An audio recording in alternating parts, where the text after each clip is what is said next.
नमस्कार दोस्तों, स्वागत है आपका चौहान एकेडमी में। और आज जो टॉपिक होगा वो है डीडीए नायब तहसीलदार का। बड़ी भीड़ थी भाई, है ना। बहुत मज़ा आया। मैं जब आपको पता है कि चौहान सर खुद पहुंचते हैं एग्ज़ाम देने, तो जैसे मैं पहुंचा एग्ज़ाम देने तो वहाँ पर कुछ मेरे स्टूडेंट्स भी मिल गए। अच्छा लगा। कुछ लोगों ने कहा सर आप कंपटीशन बनाने आ गए। मैं आपको एक बात बहुत शेयर करना चाहता हूँ। मैं बहुत सारे एग्ज़ाम देता हूँ, उसकी एक वजह है। जो मैं प्रिपरेशन करवाऊँ क्या उसमें क्या होता है क्या नहीं होता है, ताकि नेक्स्ट स्ट्रेटजी कितनी अच्छी रहनी चाहिए। याद रखिएगा, एक अच्छा शिक्षक वही है जो विद्यार्थी होकर के भी गुजरे, समझे, तभी वो अच्छी तरह से गाइड कर पाएगा। और मैं पहले से बोल देता हूँ कि डोंट वरी, मैं कोई भी एग्ज़ाम में मैं आपका कंप्यूटर नहीं हूँ, मैं आपका सहारा हूँ, मैं आपका सपोर्ट करूँगा आपको मैं, ठीक है। आपको मैं कोशिश करूँगा कि आप अच्छा से अच्छा वर्क कर सकें। हाँ, अगर मैं कभी यूपीएससी में बैठा या यूपीएससी दिया तो उसको एग्ज़ाम को छोड़कर वहाँ मैं आपका कंप्यूटर हूँगा। बाकी किसी भी स्टेट पीसीएस या किसी ऐसे में, मैं भी एचसीएस में जाऊँगा देने, वहाँ भी जाऊँगा, वहाँ मेरे स्टूडेंट भी जाएंगे, इवन मैं कुछ स्टूडेंट साथ ही जाऊँगा। लेकिन उसमें मेरे को बिल्कुल कोई कंपटीशन का कोई मतलब नहीं है, बिल्कुल कभी ये मत समझे। हाँ, यूपीएससी के लिए कर सकते हैं। तो आज का जो एग्ज़ाम रिव्यू हम करेंगे वो बहुत ही खास होगा एग्ज़ाम रिव्यू, क्योंकि वो एग्ज़ाम मैं खुद देख कर आया हूँ, खुद देख करके आया हूँ। इसलिए मेरे जितने भी एग्ज़ाम रिव्यू होते हैं आप देखते हैं वो बहुत ही ऑथेंटिक होते हैं। पहली बात, जो लोग वीडियो देख रहे हैं सिर्फ इसलिए कि कट ऑफ किया जाएगी, मैं फटाफट उनको कर दूं, क्योंकि उनको मैं नहीं चाहता कि दूसरों की तरह उनको प्रताड़ित करूं कि सबसे अंत में बताऊं मैं कट ऑफ, ताकि वो मेरी वीडियो जानबूझ के देखें मन ना होते हुए। पहले मैं कट ऑफ बता देता हूं कि क्या होगी, उम्मीद है क्या कट ऑफ की। फिर जिनको मन करे मेरी बात सुनने का, एग्ज़ाम में कैसे क्वेश्चन थे, क्या पैटर्न था, तो वो सुने। अब बाकी अलविदा कर सकते हैं ना। और आपके सभी प्रकार के सुझावों का लाइक डिसलाइक कमेंट सबका स्वागत करता हूं। बस एक ही चीज़ कहता हूं हमेशा कि कमेंट करें तो मर्यादा के अंदर रह के कमेंट करें कभी भी, क्योंकि आप जो उधर हैं और मैं इधर हूं, और आप जो कमेंट करते हैं उसे मैं जान पाता हूं कि आपकी पर्सनालिटी क्या है और आपकी चीज़ें क्या है। लिखना ही है तो कुछ अच्छा सा ही लिखें, है ना। और पूरा भी इतना ज़्यादा ना लिखें कि मतलब किसी को एब्यूजिंग करें, कभी नहीं, ऐसा नहीं समझना चाहिए। क्योंकि मैं मानता हूँ कि वो जो आदमी बोलता है लिखता है उसकी लर्निंग्स पता चलती है। तो अपने माता पिता को आप मतलब बुरा मत, मेरे सामने या नीचे जितने भी लोग पढ़ते हैं उनको मत शो करिए कि हम एक बुरी संस्कृति से आए हैं या हमें बुरा संस्कार दिया गया है ना। जो भी मिला है अच्छा मिला है, क्योंकि मैं तो समझता हूँ पेरेंट्स इज़ अ गॉड। तो आज का जो कट ऑफ की रिव्यू करते हैं, तो एग्ज़ाम में थोड़ा सा मैं बता दूँ आपको, हर प्रकार के स्टूडेंट इसमें बैठे थे, मतलब उससे कोई फ़र्क नहीं पड़ता है। क्यों? क्योंकि सबकी बैंड बजा दिया इसने। इसमें कुछ चीज़ें जैसे जो 80 का जो आपका मार्क्स का क्वेश्चन था और जो जीके का जो पोर्शन था, जीके का पोर्शन एक्चुअली में जीके जैसा था। उसमें कुछ भी ऐसा कुछ कूद फान नहीं किया उसने कि पॉलिटी वोल्टी कुछ डाले, ऐसा एकदम टोटल जीके का क्वेश्चन, जीके टाइप का डाला, ठीक है। जो 80 क्वेश्चन थे, 80 क्वेश्चन में जो एक्ट के क्वेश्चन आए थे वो आए थे आपको लैंड रेवेन्यू एक्ट से थे 4 क्वेश्चन थे, है ना। और आपका डीडीए एक्ट से जो क्वेश्चन थे वो थे आपके 5 क्वेश्चन, और जो स्पेशल प्रोविजन एक्ट था 2006 उसके थे 5 क्वेश्चन, और लैंड रिफॉर्म्स इन इंडिया से थे 2 क्वेश्चन, ठीक है। तो टोटली जो क्वेश्चन आए थे हमारे एक्ट का कुल मिला के बोलना चाहिए तो 5 5 10 4 14 और 2 16 क्वेश्चन तो सीधे से थे। और बहुत बड़ा डिसाइडिंग फैक्टर था। बहुत कम लोगों से ये चीज़ें आती थी, मतलब बहुत कम, कहने का मतलब क्या कि आप उसे भी देखेंगे तो सिर्फ टेस्ट सीरीज़ मैंने प्रोवाइड कराई थी, और जो भी करंट अफेयर्स या इसके रिलेटेड जो भी एक्ट्स थे मैंने ही प्रोवाइड कराए थे। तो जिन स्टूडेंट्स ने या जिन कैंडिडेट्स ने इसको वर्क किया होगा उन्होंने 100% किया होगा, और वो उनका सिलेक्शन तय है, क्योंकि ये डिसाइडिंग फैक्टर थे। क्योंकि आप अगर ये सोचते हैं कि अगर ये छोड़ के आ गए आप, क्योंकि इस क्वेश्चन में कम से कम 10 तो आपके सही होने ही होने थे। अगर 10 से कम गए आपका तो आपका कोई मतलब नहीं बनता। 10 से ऊपर 12 15 जो भी हो जाए दैट्स गुड। इसके अलावा बात करें बाकी जीके की, तो बाकी जीके नॉर्मल थी, जिसमें हिस्ट्री के कुछ क्वेश्चन थे जैसे कन्वेंस वगैरह या कुछ ऐसे जो बाकाटक वंश वगैरह, ये बड़े थोड़ा सा मतलब वैसे थे अजीब टाइप के। ऐसे ही उदय सिंह जी के बारे में बताया गया था कि किसने अपनी धाया को बचाया था या किसकी धाया ने बचाया था। तो ये थोड़ा भी बताऊंगा, क्वेश्चन पर डिस्कस करूंगा। तो कुछ क्वेश्चन ऐसे थे जो बहुत ही अजीब टाइप के थे, जिसकी वजह से क्या था कि हर एक कैंडिडेट्स को नहीं कर पाए। बाकी जो क्वेश्चन थे काफ़ी आसान थे, लगभग 10 से 15 क्वेश्चन ऐसे जो रिपीटेड क्वेश्चन थे, हमेशा आ रहे हैं। जैसे एग्जांपल के लिए आता, उसमें क्वेश्चन पूछा कि ये बताइए सबसे ज़्यादा लंबी बॉर्डर किस लाइन से बनती है, तो ये सब चीज़ें। तो ये मतलब एग्ज़ाम रिव्यू अगर करूँ मैं और जो कट ऑफ मैं आपको बताऊँ, तो जो पेपर इतना आसान भी नहीं था, मतलब पेपर मॉडरेट से ऊपर पेपर था। दूसरी चीज़ नेगेटिव मार्किंग 1/3। तो अब आपका जो कट ऑफ जाती है वो जनरल कैटेगरी की वो 95+। ये मेरे तरफ से। आपको क्या लगता है आप कमेंट के नीचे बता सकते हैं, कोई दिक्कत नहीं। ये 95+, मतलब प्लस माइनस का मतलब है कि इसमें 5 आप एक्स्ट्रा ले सकते हैं, चाहे तो 95 कर सकते हैं। ये जनरल कट ऑफ रहेगी। और ओबीसी के लिए आप बात करिए 87+, मतलब 87 से लेकर 95 तक उसकी आपकी कट ऑफ जाएगी, किसकी, 90 तक, 87 से 90 तक ओबीसी की। टोटल सीट्स है कितनी, 6। बिल्कुल भी ये मत सोचिएगा कि एग्ज़ाम 100 जाएगी एग्ज़ाम, ऐसा कुछ भी नहीं है। द सेफ स्कोर, अगर जिसने कट ऑफ के बाद जिसका 85 के ऊपर जा रहा है, तो अपने आप को ये मान के चले कि उसका सिलेक्शन होगा बिना किसी टेंशन के। SC ST इसमें कुछ है नहीं, ओबीसी कुछ है, फिजिकल कुछ भी नहीं है, मतलब सिंपल से जनरल ओबीसी की कट थी। एक ओबीसी की सीट है और 5 जो सीटें हैं वो किसकी थी, जनरल की सीटें थी। तो इसका जो कट ऑफ रहेगा आपका ये रहेगा। अब जिनको कट ऑफ का था वो लोग क्या करें, इसको स्किप कर सकते हैं, ठीक है, मतलब अब ना देखें वीडियो। लेकिन जिनको और अच्छा लग रहा है तो पूरा रिव्यू देखें आप। अब रिव्यू करते हैं इसकी। रिव्यू में एक अच्छी चीज़ मैं थोड़ा सा पहले बताना चाहूँगा कि सबसे पहले ये बात कि चाहे थोड़ा सा बड़ा ही हो या अच्छा हो, जब अच्छी चीज़ होती है तो सबसे पहले मैं चौहान एकेडमी के सारे उन बच्चों को या लोगों को बहुत बहुत धन्यवाद देना चाहता हूँ कि आपकी मेहनत रंग लाई। सीधे 25 क्वेश्चन तो 3 वीडियो से थे। 3 मतलब आप 2 वीडियोस पॉलिटी की मान लीजिए और 1 वीडियोस मतलब कवर अप एक्ट की मान लीजिए। तो सीधे तौर पर 25 क्वेश्चन, और अगर टेस्ट सीरीज इंक्लूड कर दिया जाए तो 50 क्वेश्चन आपके थे, किससे, आपके हमारे टेस्ट सीरीज और इस पूरे प्रोग्राम से। आप चाहें तो बच्चों से जो ग्रुप है उनसे बात कर सकते हैं, पता कर सकते हैं। ये मेरे लिए बहुत बड़ी अचीवमेंट थी, वो भी कितने दिनों में, हार्डली 1 महीना भी हमारे पास टाइम नहीं था और हमने 1 महीने में इतनी बड़ी अचीवमेंट प्राप्त की। और मैं बार बार बोल रहा था कि कौन सेक्शन को आपको लेके चलना, कौन सेक्शन को नहीं लेके चलना, और वहीं पर यही हाल हुआ। तो अगर इसके एग्ज़ाम की रिव्यू करूं मैं, कुछ क्वेश्चंस के बारे में डिस्कस करते हैं। जैसे एग्जांपल के लिए आपको पता होगा, मैं जब हाथ में भी लिख लिया था बहुत सारे क्वेश्चन, मैंने बल्कि फ़ोन में वो भी कर दिया था कि लैंड रेवेन्यू से जो क्वेश्चन थे वो काफ़ी अच्छे क्वेश्चन थे। लैंड रेवेन्यू को मैं जानबूझ करके अलग से एक टेस्ट बनाया था, टेस्ट में डाला भी था। तो लोगों ने कहा सर लैंड रेवेन्यू क्यों डाल रहे हैं, मुझे पता था लैंड रेवेन्यू से क्वेश्चन आएगा, ठीक है। इसके अलावा जो आपका डेयरी डेवलपमेंट एक्ट से था, उसकी जो है आप पता उसके पावर्स और उसके अथॉरिटी, मैंने बोला था बार बार पढ़िए, वीडियो में बोला था इसको करना है, तो उसमें से भी क्वेश्चन आया पूरा। इसके अलावा 2006 से क्वेश्चन 5 क्वेश्चन पूछे अनएक्सपेक्टेड, लेकिन ये था कि छोटा था, तो उससे भी क्वेश्चन लास्ट या शायद 2 से 3 दिन पहले मैं बताया था कि उसके ऊपर बरवली आपको देखना है, ऊपर के अंदर नहीं घुसना, और उसने वहाँ से भी क्वेश्चन को पूछा है। तो ये पूरा एक सिस्टम रहा।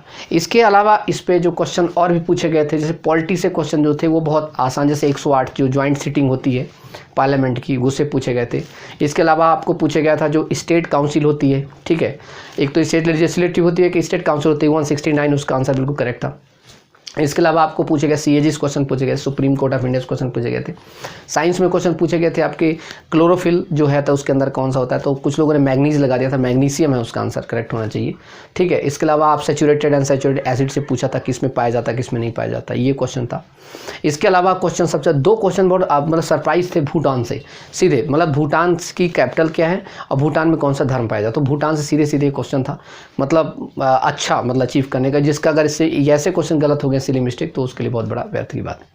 इसके अलावा कुछ और क्वेश्चन थे, जैसे माइक्रो एंड मैक्रोन्यूट्रिएंट्स, मतलब प्लांट्स के सीधे पूछा था, उसने पूछा था माइक्रोन्यूट्रिएंट्स कौन से, तो वो उसमें वो जो एग्जाम था तो बोरॉन था, ठीक है। उसको आप अगर कुछ और करके आए तो फिर आपको गलत हो जाएगा। और इसके अलावा जब जाते हैं, इंग्लिश वगैरह तो बहुत आसान थी, इंग्लिश में कोई दिक्कत की बात नहीं है। इंग्लिश आप कर ले, इंग्लिश में कुछ नहीं थी, रीजनिंग में भी कुछ नहीं था। हाँ, मैथ्स के मैं तीन या चार टॉपिक उसमें आए थे। एक तो आपका परसेंटेज वाला क्वेश्चन 2 क्वेश्चन आ गए थे, एक तो स्पीड दूरी वाला क्वेश्चन आ गया था, 2 क्वेश्चन इसमें रिलेटेड थे, अब बाकी कैलकुलेशन से थे। तो मतलब 3 ही विषय पर बेसिक तौर पर ये क्वेश्चन पूरा बन गए थे। साथ में 1-2 क्वेश्चन आए थे मेंसुरेशन से, तो वो भी काफ़ी आसान ही क्वेश्चन थे। तो अगर मैं वो 30 हटा भी देते ना, आप अगर वो 30 हटा भी देते, वो मान लीजिए 10 नंबर की आपकी रीजनिंग, 10 नंबर की आपकी मैथ, 10 नंबर की इंग्लिश, तो इस 10 में से आप ना भी पढ़ के जाते और फिर भी आप, मुझे पता था कि आप 10 क्वेश्चन तो अटेम्प्ट कर ही लोगे टोटल, है ना। लेकिन 90 मार्क्स जो था वो बहुत अच्छा था, मतलब आप उसमें अच्छे तरह से स्कोर कर पाते। और ये फर्स्ट टाइम, मतलब हमने इतने कम समय में हमने इतना अच्छा किया, इतना अच्छा ज़बरदस्त जो कंटेंट आपको प्रोवाइड किया, उसकी वैल्यू क्या है अब आपको पता चलेगी जब एग्ज़ाम दे के आएंगे तब। उस वक्त मैंने कुछ लोगों को भेजा, तो कुछ लोगों ने कहा कि सर ये मैटर समझ में नहीं आ रहा, और ये मतलब पता सारे रिलेवेंट है नहीं है। लोगों को लग रहा था कि कुछ तूफान टाइप का क्वेश्चन पूछेगा। मेरी पिछली वीडियो देख ली, मैंने बोला था कि आपका जो पेपर होगा वो वही एसएससी और पीसीएस के एवं उसी के लेवल का होगा। हाँ, उसमें एक्ट जब डाले जाएंगे तो क्वेश्चन को थोड़ा हैवी बन जाएगा। इसके साथ साथ मैंने जब आपको टेस्ट सीरीज दिया था, टेस्ट सीरीज मैंने एक चीज़ कही थी कि प्लीज़ इसको जो section wise clause wise question पूछ रहा हूँ, तो कुछ लोग ये भी बोला कि सर क्या है जो क्लॉज में आप क्वेश्चन दे रहे हैं सही है कि नहीं है, या ऐसे क्वेश्चन आएंगे कि नहीं आएंगे। तो 100% वो क्वेश्चन आए। तो ये कहने का मतलब ये हुआ कि अब जो अपनी स्ट्रेटजी रखेंगे बहुत तरीके से रखेंगे। ये सारा का सारा आपका एक पूरा का पूरा मैं एक रिव्यू दे रहा हूँ कि हिस्ट्री कैसे को, तो हिस्ट्री ज़्यादा क्वेश्चन थे नहीं, आपको पता है। हिस्ट्री सोशलिस्ट रिपब्लिक से क्वेश्चन थे, चंद्रशेखर आज़ाद साहब के साथ का। एक और था स्वराज पार्टी का था, ठीक है, कि मतलब मोतीलाल नेहरू साथ कौन सा थे, तो आपको पता है श्री आज़ाद साहब थे। तो ये कुछ चीज़ें थी जो हिस्ट्री थे। हिस्ट्री भी ज़्यादा क्वेश्चन थे, ज़्यादा क्वेश्चन जो पूछे गए थे, एक तो 10 से 15 क्वेश्चन आपके करंट अफेयर्स से थे। करंट अफेयर्स में एक तो क्वेश्चन आपका यही था, आईसीसी वर्ल्ड कप वुमेन कहाँ होना है। एक गांधी जी के बारे में पूछा गया था, ठीक है, कि गांधी जी को जब याद है कि जब ट्रेन में उनको साउथ अफ्रीका में एक स्टेशन में एक क्लास जो है बोगी से फेंक दिया गया था, ठीक है। तो उसमें भी ऑप्शन मतलब बहुत आसान चीज़ें थी, मतलब इनमें कुछ ऐसा नहीं है। इसके अलावा क्वेश्चन सिक्किम से क्वेश्चन था, वो एक्चुअली में जो पूछा गया था कि जो पंचायती सिस्टम है वो कहाँ पर लागू है। और एक और क्वेश्चन था, अगर आपको याद हो, कि सरकार ने ये क्या कर दिया, क्या नाम है, कितने 1000 रुपीज़ किसानों को, मतलब 2 हेक्टेयर से अगर कम है तो कितने 1000 रुपये उसको देना है। यह भी लेटेस्ट थी। इसके साथ साथ EWS, आपको पता है इकोनॉमिकल वीकर सेक्शंस के लिए भी 10% रिजर्वेशन दी गई। सीधे पूछ लिया कि कौन से नंबर का ये संविधान संशोधन है, ये क्वेश्चन पूछा गया। इसके अलावा क्वेश्चन जो था आपका ये था कि जो हमारे पास अभी लोकसभा में 500 जो है 52 जो आपकी सीट्स होती हैं वो कब डिसाइड की गई थी, तो 1972 का उसमें ऑप्शन था ही। तो ये सारे जो क्वेश्चन थे, ये क्वेश्चन ऐसे उसने घुमा के दिए हैं, जो कि कुछ क्वेश्चन आए थे पहले भी और कुछ क्वेश्चन उसने नए प्रोड्यूस किए, तो वो करना जरूरी है। ऐसे ज्योग्राफी वगैरह से पूछा, बाबा बुदन की पहाड़ी कहाँ है, आपको पता है कर्नाटक में, तो ये काफ़ी अच्छा क्वेश्चन था। फिर साथ में आपने किया, ये एक और याद होगा, आपने क्वेश्चन जब किया था कि ये बताइए कि पश्चिमी तट और पूर्वी तट, मतलब वेस्टर्न जो है घाट है और जो ईस्टर्न घाट, तो उसने पूछ लिया था वेस्टर्न घाट्स के में ये कौन सा वो मतलब पोर्ट पाया जाता है, तो वो 2-4 पोर्ट दे दिया था उसने। तो ये पारादीप वगैरह था इसमें, तो ये बहुत ही इम्पॉर्टेंट है। पारादीप था उसमें ऑप्शन, और एक ऑप्शन था तुतीकोरिन वगैरह करके, कांजीगाड़ करके था, कांजीनाड़ ऐसे करके। तो ये सारे जो ऑप्शंस थे, ये कुछ अच्छे क्वेश्चन उसने बनाए, ठीक है, इससे हम एक कहना चाहिए। इसके अलावा जो क्वेश्चन थे, पॉलिटी क्वेश्चन तो बहुत आसान क्वेश्चन आए थे उसमें। पॉलिटी में आपको सुप्रीम कोर्ट के एज से बारे में पूछा था, कितनी एज होनी चाहिए उसकी, है ना। और साथ ही साथ उसने एक और क्वेश्चन पूछ लिया था कि अगर मान लीजिए किसी भी जगह पर जैसे CAG से क्वेश्चन जो था, ठीक है, कि CAG को जो उसका जो एज है, एज नहीं क्वेश्चन पूछा था, उनका जो पीरियड होता है, टाइम पीरियड, उसको एक्सटेंड करने के लिए बात की। कुछ लोगों को लगा रीअपॉइंट के लिए, तो रीअपॉइंट का ऑप्शन नहीं है, लेकिन एक्सटेंड का ऑप्शन है। ठीक, अब यहाँ पर डिस्कस शुरू हो जाएगा कि नहीं सर आप गलत हैं या सब कुछ ऐसा है। मैं कुछ लोगों से बात किया, देखा, तो कुछ लोग फिर किताब दिखाने लगे, तो उसमें एक्चुअली ऑप्शन ये होना चाहिए, जो मैं मानता हूँ ऑप्शन ये होना चाहिए कि हाँ उसको एक्सटेंड किया जा सकता है, उसके टाइम, उसके जो कार्यकाल होता है उसको एक्सटेंड किया जा सकता है विद द हेल्प ऑफ, या कि ऑर्डर से, किसके, प्रेसिडेंट के ऑर्डर से। लेकिन अगर बोला जाए रीअपॉइंट का, तो रीअपॉइंट अगर आएगा ऑप्शन में, तो रीअपॉइंट नहीं किया जा सकता उसको, और किसी भी गवर्नमेंट या स्टेट गवर्नमेंट या सेंट्रल गवर्नमेंट में उससे कोई अपॉइंटमेंट नहीं मिल सकती। तो ये भी एक पूरा का पूरा प्रोविजंस है। तो ये जो सारे क्वेश्चन थे इस प्रकार से मिला करके जो हमारा एक सिस्टम बनता है, तो ये पता चलता है कि हाँ क्वेश्चन का लेवल इतना भी लो नहीं था जितना कि लोग मान रहे हैं। अटेम्प्ट आप कोई 100 कर रहा है, कोई 105, कोई 108 कुछ कर रहे हैं, कोई दिक्कत नहीं। लेकिन सबसे बड़ी बात होती है कि उस अटेम्प्ट में आपके सही कितने हैं, फिर गलत कितने हैं, तो फिर नेगेटिव मार्किंग होगी। 1/3 जब थर्ड जब नेगेटिव मार्किंग होती है तो गिर करके डाउन हो करके सीधे कट ऑफ कहाँ जाती है, 85 आ जाती है, 85 90 कट ऑफ आ जाती है। उत्तर प्रदेश PCS का एग्ज़ाम जब मैंने दिया था तो लोगों ने कहा नेगेटिव मार्किंग है सर, तो बताएं क्या होगा। मैंने बताया था कि ये नेगेटिव मार्किंग जब शुरू की गई थी उत्तर प्रदेश PCS में, तो सीधे डाउन कर दी गई थी, मतलब इतना अभी तक उसका रिजल्ट नहीं आया। लेकिन मैंने पहले ही बताया था कि अगर आपके 85 90 तक भी आएंगे तो you are selected. Bihar PCS को मैंने बताया था, देख लीजिए बिहार PCS को उठा करके, वहाँ का ही मैंने जो चीज़ बताई थी, क्योंकि ये सारे एग्जाम जो है मैं अपीयर खुद होता हूँ। अपीयर होने के बाद उस पर जो एनालिसिस करता है ना व्यक्ति, तो उसकी थोड़ी चीज़ यार ऑथेंटिक होती है। एक होता है किसी के सुन लेना, एक होता है खुद देख के आना, फिर उसमें एनालिसिस करके देना, तो वो एक बड़ी ज़बरदस्त होती है। और मेरा जो एक मतलब इस चैनल का, या कि कहना चाहिए मेरा ये सबसे डिफरेंट वे यही है कि पहले खुद जाके बैठो, देखो क्या हो रहा है क्या नहीं हो रहा। अभी और भी एग्ज़ाम्स आ रहे हैं, उन सारी एग्ज़ाम्स की मतलब मैं भी फॉर्म भरूंगा, उसका मैं भी देने जाऊंगा, उसको फिर आकर के रिव्यू करूंगा। ये भी देखता हूँ मेरा जो मटेरियल मैंने प्रोवाइड कर रहा हूँ कितना इंपॉर्टेंस है, कितना नहीं, कितना रिलेवेंट है, कितना नहीं, ये भी ज़रूर जानना है। तो आप बस लगे रहिए, जुड़े रहिए मुझसे, और ज्वाइन कर लीजिए, है ना। ज्वाइन करने के सब्सक्राइब कर सकते हैं, या ज्वाइन करने के लिए नंबर रहते हैं मेरे पास, मेरे नीचे उसमें जुड़ सकते हैं। तो उससे क्या होगा, आपको जो लेटेस्ट अपडेशन वो आपको मिलती रहेंगी, और उसके संबंधित जो भी आपकी प्रिपरेशन हम करा सकते हैं वो भी मैं पूरा देता रहूँगा। अभी एक और अच्छी न्यूज़ ये है कि DDA जो है अब थोड़ा सा वैकेंसी थोड़ा इंक्रीज करेगा। ये इसका बहुत दिनों के बाद पहला ऐसा एग्ज़ाम था जो बहुत अच्छा सक्सेसफुल एग्ज़ाम निकला है, तो अब ये वैकेंसी हमेशा लेता रहेगा। तो अपनी प्रिपरेशन अभी से धारदार बनाए रखें जिनका नहीं हुआ। हाँ, कुछ लोग और स्पेशली ध्यान रखें, जो लोग एग्ज़ाम नहीं दे पाए, मुझे बहुत खेद है। कुछ तो ऐसे थे जिनका कल एडमिट कार्ड नहीं निकला। तो पहली बात गलती आपकी ये कि जब आपको इतने दिन पहले से एडमिट कार्ड का हो चुका था, मतलब 26 तारीख से हो गया था, तब आपने क्यों डाउनलोड नहीं किया। दूसरी चीज़, उन लोग गलती की बात कर रहा हूँ जो लोग एग्ज़ाम सेंटर में पहुँचे लेकिन तथाकथित 2 मिनट 5 मिनट 10 मिनट की लेट की वजह से हो गए। मानता हूँ कि ट्रैफिक था, प्रॉब्लम थी, कोई बात नहीं, मैं आपके दुख में मैं क्या कर सकता हूँ, बांट तो सकता नहीं, लेकिन बस यही कह सकता हूँ कि आप नेक्स्ट टाइम ऐसी गलती मत करिए। 1 घंटे पहले पहुँच जाइए, कोई दिक्कत नहीं। 7:30 उसने बुलाया था, 7:30 आपको वहाँ पहुँच जाना चाहिए था। आपने ये लेके चला कि 7:30 मैं पहुँच है, 8:30 लास्ट है, तो 7 अगर 8 तक भी पहुँच जाएंगे कोई बात नहीं, क्योंकि एग्ज़ाम 9 से होगा, तो कोई दिक्कत नहीं, हम देख लेंगे। ऐसा कुछ नहीं है। इस बार उसने दिखा दिया कि अगर आपने 1 मिनट भी आप लेट हैं तो लेट हैं। बहुत सारे ऐसे स्टूडेंट्स हैं जिन्होंने मुझे फ़ोन किया, काफ़ी दुख हुआ देख करके कि उन्होंने वो पहुंच भी गए थे, एटलीस्ट 2 से 3 मिनट थे भी, लेकिन जैसे मान लीजिए किसी का मंगलसूत्र कोई उतार रहा है, कोई कान की बाली उतार रहा है, कोई कुछ उतार रहा है, तो क्या हो गया, टाइम हो गया।